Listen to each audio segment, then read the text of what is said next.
خیبر کې د پښتنو قومي جرګې استازو نن په خپلو اړوندو خیمو کې وروستۍ سلا مشورې کوي تر څو عمومي جرګې ته خپلې سپارښتنې او وړاندیزونه وسپاري. پرون د جرګې له پرانیستو او ګډونوالو ته د پښتنو د ستونزو او شته امکاناتو له بیان وروسته تنظیمونکو له ګډونوالو غوښتي وو چې هره ډله د خپل بحثونه پیل او په خپلې نمایندګۍ یو استازی وټاکي. د جرګې ګډونوالو BBC ته ویلي دوی خپلمنځي بحثونه پیل کړي او بیا به سپارښتنې او حل لارې ټاکل شوی استازی عمومي جرګې ته وړاندې کوي.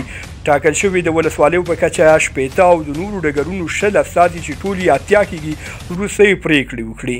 منظور پښتون پوها یادونه کړې وه چې له استازو به سوګند اخلي چې د پښتنو جرګې ته به وفاداره پاتې کېږي او شوي سپارښتنې به ورسره په ګډه تعقیبوي. د ملتیا او لیدو مو نړۍ مننه، شیر او سبسکرایب مو هېر نشي. تر بیا ښې چارې لویه لمن شه.